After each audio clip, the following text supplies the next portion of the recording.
नमस्कार बच्चों, गायत्री विद्या मंदिर के YouTube चैनल में आप सबका स्वागत है। अब तक के वीडियो में हमने व्याकरण आपकी कंप्लीट कर ली है। अब आज से हम पाठ्य पुस्तक पढ़ना शुरू करते हैं। सृजन से पढ़ना शुरू किया है मैंने। सृजन में आपके अध्याय पहला है कवि कबीरदास संतवाणी। संतों में आपके कबीरदास जी है, तुलसीदास जी है, कृपाराम जी खिड़िया है। तो अब हम सबसे पहले पढ़ते हैं कवि कबीरदास। तो कबीरदास के विषय में आपने सुना है, पढ़ा भी है इससे पहले भी। कवि कबीरदास जी का जन्म 1398 काशी में हुआ। लालन पालन नीरू और नीमा नामक जुलाहा दंपति ने किया। लेकिन कवि कबीरदास जी का जन्म जो है वो 1398 में काशी में एक विधवा ब्राह्मणी की कोख से हुआ और उसने लोकलाज के भय से बालक कबीर का परित्याग कर दिया। काशी की लहर तारा नामक तालाब में कमल पुष्प पर लेटे हुए मिलते हैं कवि कबीरदास नीरू और नीमा को। नीरू और नीमा जो है वो निसंतान दंपति थे, तो उन्हें भी ये ईश्वर का चमत्कार लगा और उन्हें लगा कि बालक जो भी है ये ईश्वर ने हमारे लिए ही भेजा है। तो इस प्रकार इन्होंने बालक कबीर को वहाँ से प्राप्त किया और इनका लालन पालन किया। कवि कबीरदास जी जो है बाल्यावस्था से ही अत्यधिक प्रतिभाशाली थे। इनकी प्रतिभा में अपार गति और तेज था और बाल्यावस्था से ही ध्यान की मुद्रा में लीन हो जाया करते थे। इनके चमत्कारिक प्रभाव बाल्यावस्था से ही देखने को मिल गए थे। कबीर जो है वो हिंदी की ज्ञानाश्रय शाखा के प्रतिनिधि कवि थे। निर्गुण निराकार ईश्वर के उपासक थे, यानी कि ईश्वर के निराकार स्वरूप की उपासना कवि कबीरदास जी करते थे।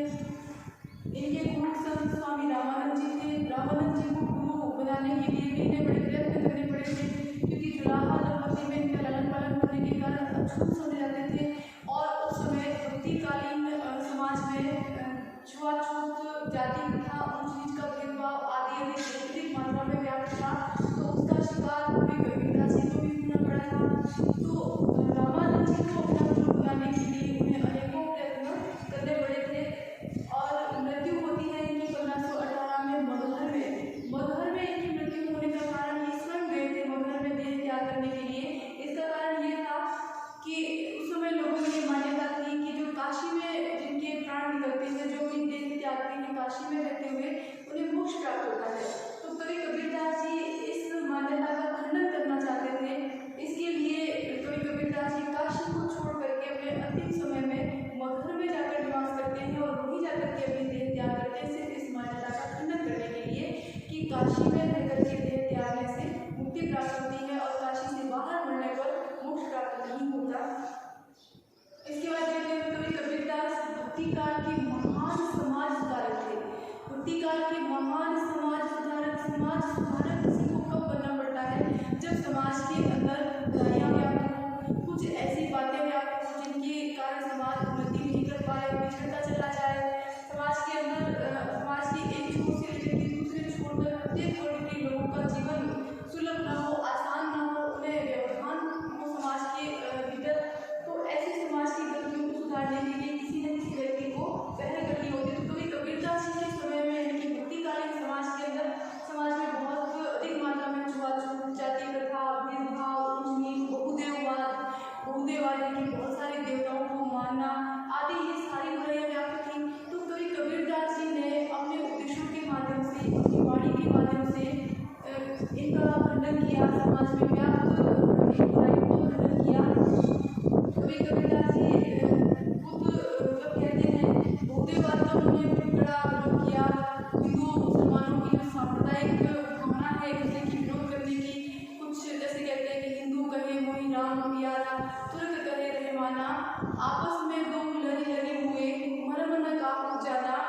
तो हिंदू कहते हैं कि भाई राम हमारा प्रिय है और मुसलमान अपने रहमान की तारीफ करते हैं और इस प्रकार दोनों आपस में झगड़ते हैं। तो कवि कबीरदास जी कहते हैं कि हिंदू राम के लिए लड़ते हैं और मुसलमान हनुमान के लिए लड़ते हैं, किंतु दोनों ने आपस में ये रहस्य नहीं समझने का प्रयास किया कि राम और हनुमान जो है वो एक ही है। यानी कि कवि कबीरदास जी जो है वो निराकार ईश्वर के उपासक थे, अर्थात उनका कहने का आशय कवि कबीरदास जी ये मानते थे कि व्यक्ति के भीतर जो आत्मा विद्यमान है, आत्मा सर्वभूतेषु कहते थे कवि कबीरदास जी कि व्यक्ति में विद्यमान जो आत्मा है वो परमात्मा का स्वरूप है। तो कवि कबीरदास जी कहते हैं और इस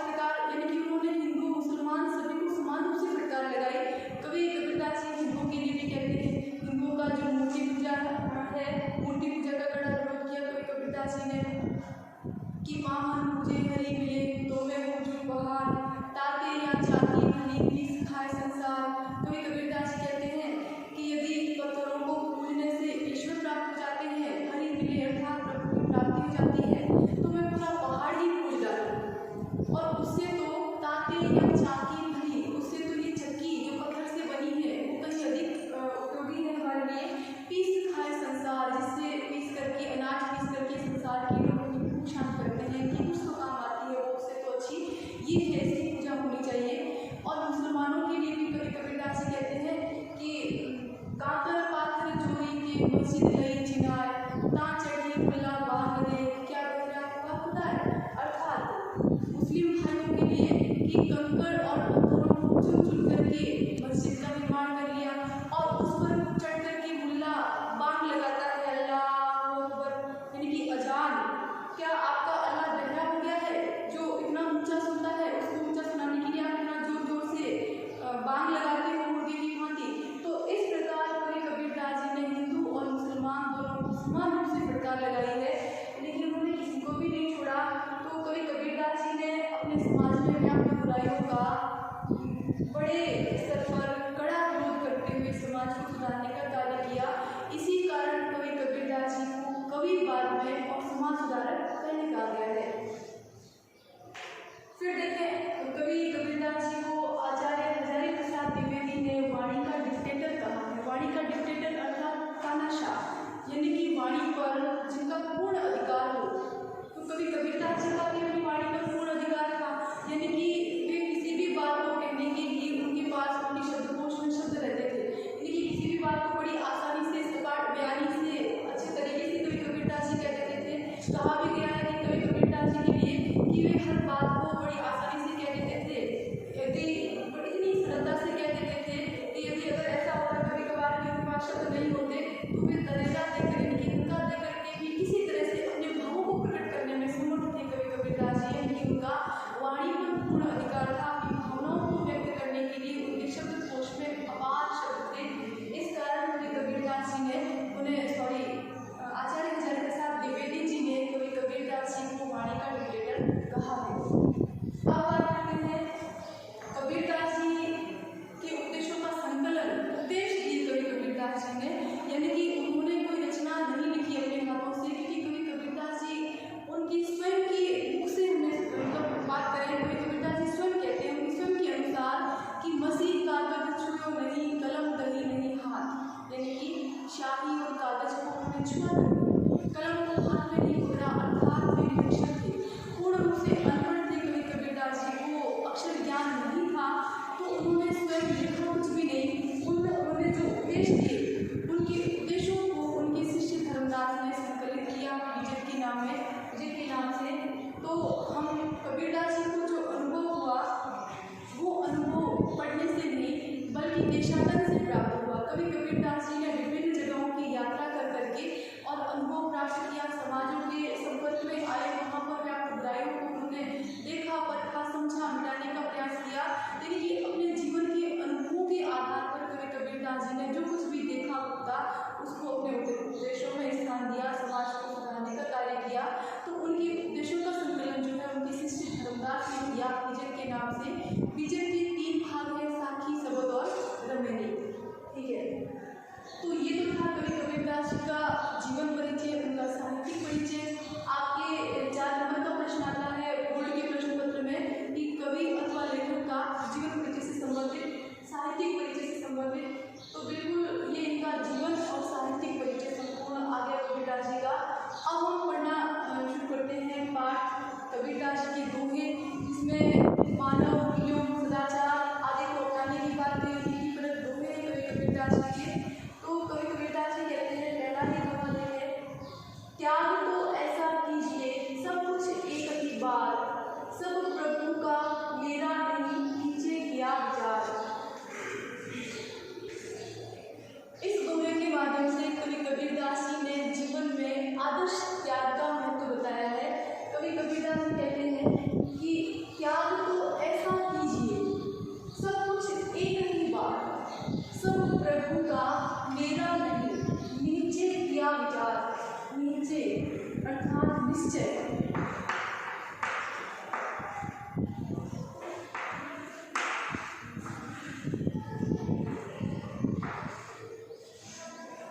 तो कवि कबीरदास जी कहते हैं कि व्यक्ति को अपने जीवन में एक बार दृढ़ निश्चय के साथ अपना सर्वस्व त्याग कर देना चाहिए। इस भावना के साथ सर्वस्व त्याग कर देना चाहिए, इस भावना के साथ, किस भावना के साथ कि सब प्रभु का मेरा नहीं,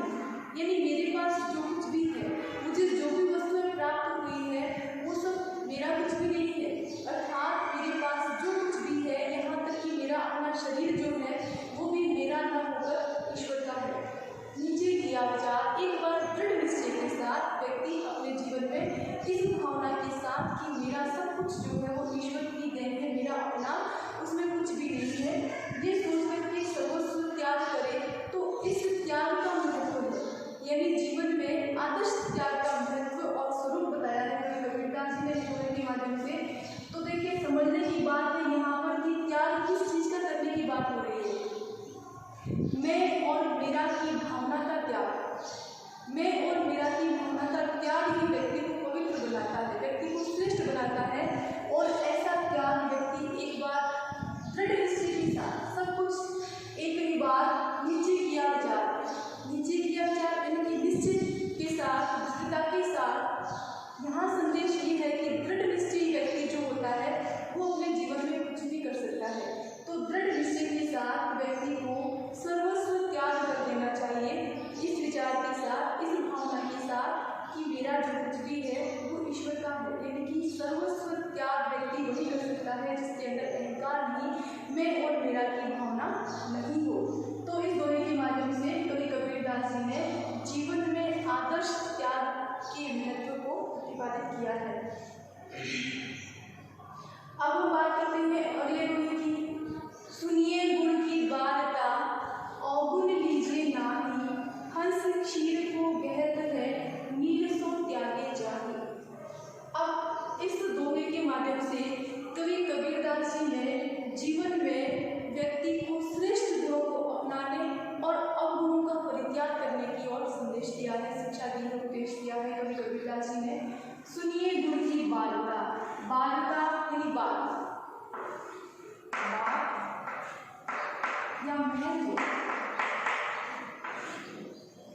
अवगुण यानी अवगुण, दुर्गुण, बुरी बातें कहें तो हम काम, क्रोध, मद, लोभ, मोह, परपीड़न बोले तो दूसरों को सताना, दूसरों को परेशान करना, दूसरों को पीड़ा पहुंचाना, दूसरों को कष्ट देना।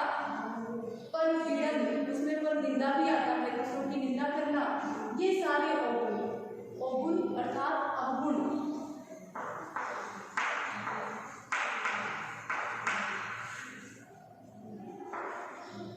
लीजिए नाही, लीजिए वैसे लीजिए होता है ग्रहण करना, ग्रहण मत कीजिए। हंस क्षीर को कहते हैं, क्षीर अर्थात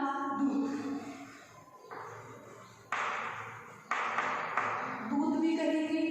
और मनुष्य के लिए क्षीर का गुणों से आएगा, श्रेष्ठ गुण। गहत है ग्रहण करता है।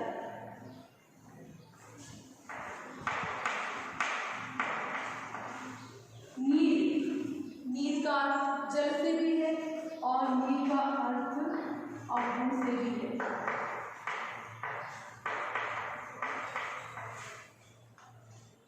तो देखें, सुनिए गुण की वार्ता, अवगुण लीजिए नाही, हंस क्षीर को कहत है, नीर सो त्यागे जाहि।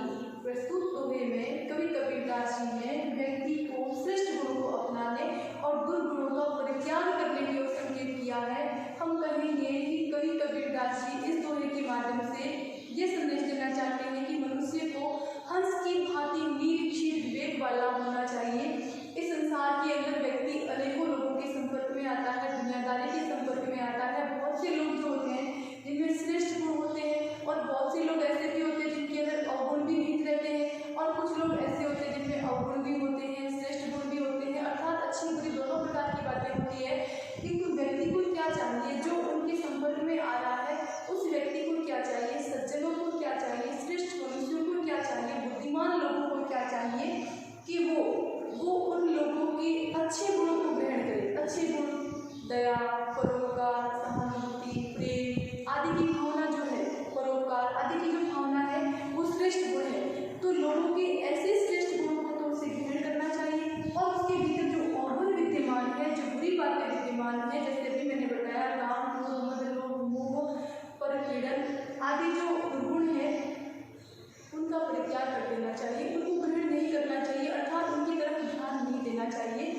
जिस प्रकार हंस क्षीर को गहत है, नीर सो त्यागत जाहि। जिस प्रकार हंस जो है वो दूध और जल के मिश्रण में से दूध को तो ग्रहण कर लेता है और जल का परित्याग कर देता है, उसी प्रकार व्यक्ति के लिए क्षीर और नीर जो शील यानी कि गुण, सद्गुण, श्रेष्ठ गुण और नील अर्थात अवगुण। उसी प्रकार मनुष्य को भी हंस की भांति नीलशील विवेक वाला होना चाहिए।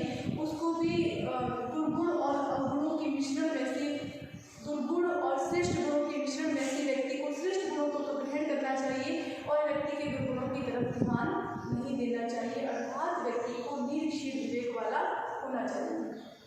अब देखते हैं, हम बात करते हैं, छोड़े जब अभिमान को सुखी भया सब जीव, भावे कोई कछु कहे मेरे लिए निज प्रिय। इस दोहे के माध्यम से कवि कबीरदास जी ने सुखी जीवन के लिए और परमात्मा से मिलन के लिए अहंकार का परित्याग आवश्यक बताया है। कवि कबीरदास जी कहते हैं, छोड़े जब अभिमान को सुखी भया सब जीव। व्यक्ति अपने जीवन में तभी सुख प्राप्त कर सकता है, तभी सुखी रह सकता है जब वो अपने जीवन में अहंकार का परित्याग कर दे। जब तक व्यक्ति के भीतर अहंकार विद्यमान रहता है तब तक उसके अंदर मैं और मेरा की भावना विद्यमान रहती है। स्वयं को श्रेष्ठ साबित करने का प्रयास उसका रहता है, दूसरों को नीचे दिखाने की कोशिश उसकी बनी रहती है और इसके चलते वो सदैव ईर्ष्या, घृणा आदि भावों से युक्त रह करके अपने जीवन को दुखी बनाए रखता है। ईश्वर से तो वो कोसों दूर रहता है जब तक उसके भीतर अहंकार विद्यमान रहता है, क्योंकि कहा भी गया है, स्वयं कवि कबीरदास जी ने कहा है, जब मैं था तब हरि नहीं, अब हरि है तब मैं नाही। समझ में आया आपके कि जब मेरे भीतर अहंकार विद्यमान था तब तक मैं ईश्वर से बहुत दूर था, तब तक ईश्वर मेरे भीतर विद्यमान नहीं था, और अब मेरे हृदय में ईश्वर विद्यमान है तो अहंकार नहीं, मैं और मेरा की भावना नहीं। तो कवि कबीरदास जी कहते हैं कि छोड़े जब अभिमान को सुखी भया सब जीव, भावे कोई कछु कहे, भावे अर्थात अच्छा लगे,